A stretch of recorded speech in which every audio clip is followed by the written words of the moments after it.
Good morning student. Financial study में BEd first year में आपका जो एक नया विधि स्टार्ट हुई है वो ये समस्या समाधान विधि, जिसे आप प्रॉब्लम सॉल्विंग मेथड कहते हैं।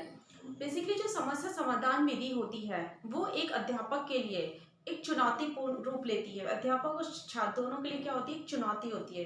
तो जब ये माना जाता है, और जो समस्या समाधान विधि को है आधुनिक युग में भी, मतलब पुरानी प्रथा के अनुसार भी इसे क्या किया जाता है, इसे काम में लिया जाता है। मतलब इसमें क्या किया जाता है कि अध्यापक बच्चों के सामने एक समस्या रखता है, समस्या को क्या करता है, समस्या को प्रस्तुत करता है, और छात्र भी अध्यापक के सामने एक क्रियात्मक समस्या का समाधान को प्रस्तुति प्रदान करता है, प्रस्तुति देता है। मतलब दोनों के लिए ये विधि क्या मानी जाती है, चुनौतीपूर्ण है। क्यों? क्योंकि अध्यापक के द्वारा छात्र को जो समस्या दी जाती है वो छात्रों के लिए चुनौती का कार्य करती है।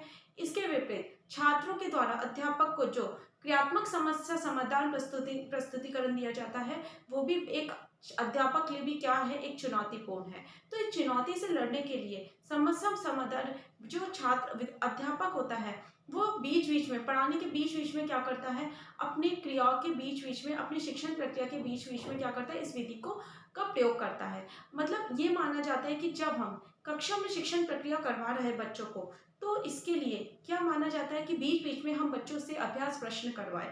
अभ्यास प्रश्न ना करवाए अगर, तो हम एक पूरी तरीके से उस कंटेंट की समस्या बच्चों के सामने रखें, जिसके जब बच्चे उस समस्या को सुलझाने की कोशिश करेंगे, समाधान निकालेंगे, तो उनके अंदर विभिन्न प्रकार के कौशलों का विकास किया जा सकता है।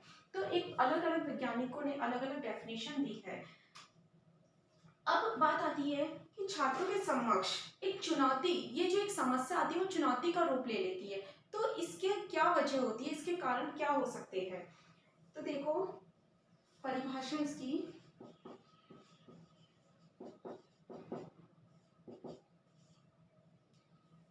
वेस्ले तथा रॉस्की के अनुसार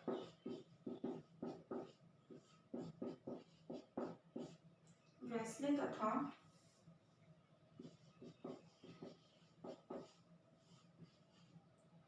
रॉस्की के अनुसार समस्या एक ऐसी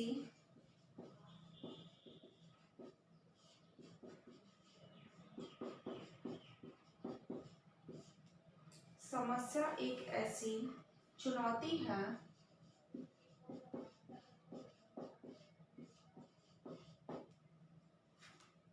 जिसका सामना करने के लिए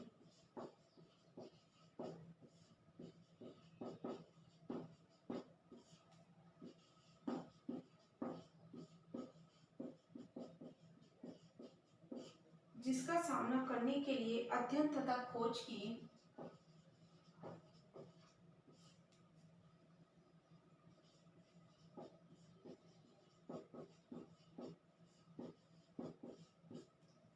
तथा खोज की आवश्यकता होती है।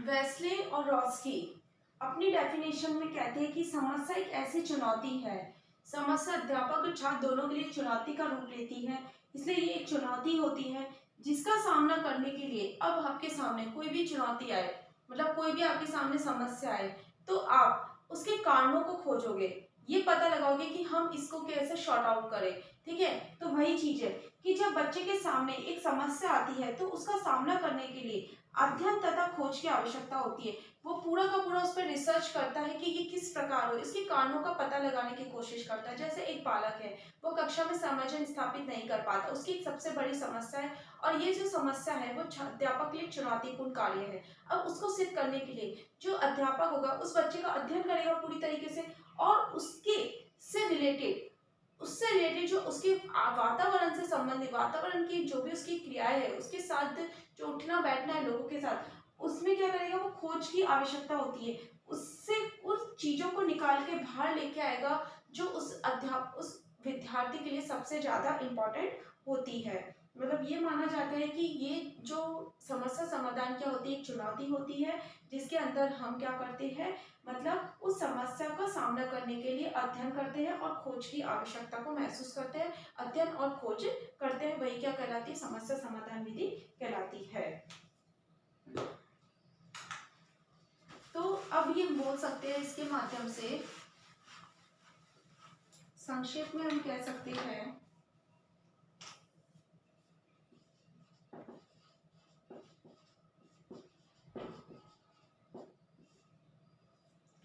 समस्या समाधान विधि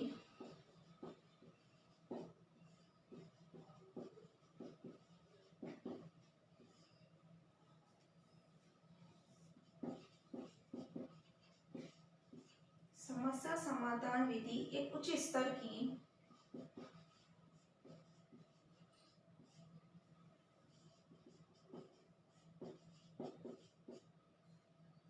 शिक्षण पद्धति है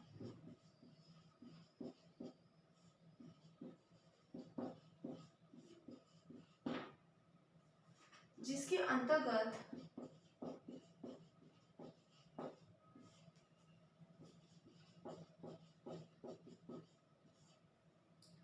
अंतर्गत किसी समस्या के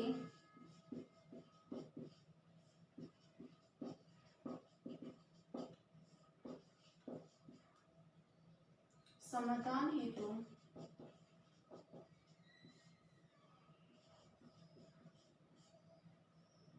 मानसिक शक्तियों का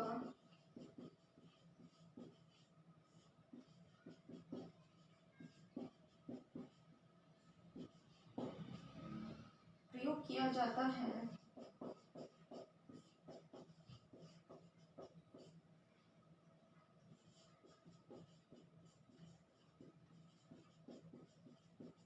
और जिसके द्वारा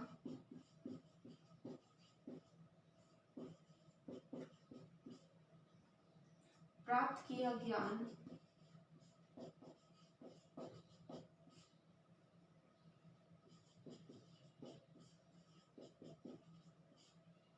स्थायी एवं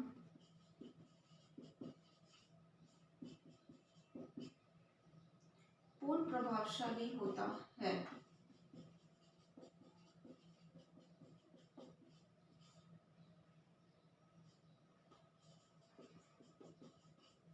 देखो, संक्षेप में हम कहते हैं कि समस्या समाधान विधि एक उच्च स्तर की शिक्षण पद्धति है, क्योंकि ये बड़ी क्लासेस के लिए, हायर सेकेंडरी एजुकेशन के लिए यूज में ली जाती है, क्योंकि ये देखा जाता है जो तर्क और चिंतन शक्ति, निर्णय लेने की जो क्षमता होती है वो हायर सेकेंडरी स्टूडेंट्स में ही डेवलप होती है। मतलब क्योंकि ये जो समस्या होती है वो स्तर के अनुरूप होती है, छोटे लेवल का जो स्टूडेंट्स होगा वो समस्या का समाधान नहीं कर पाएगा।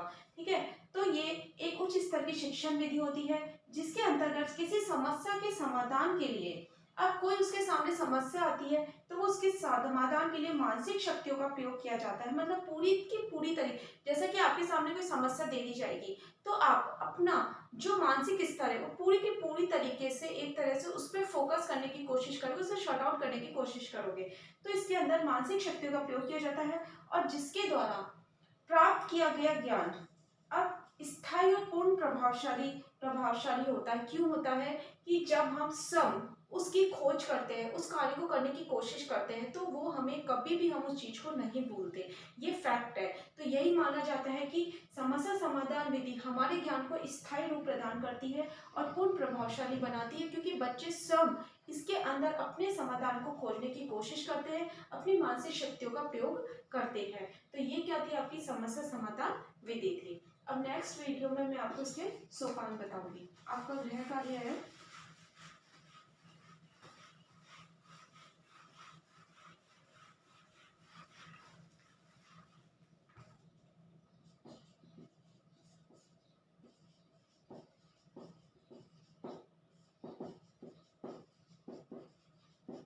समस्या समाधान विधि का अर्थ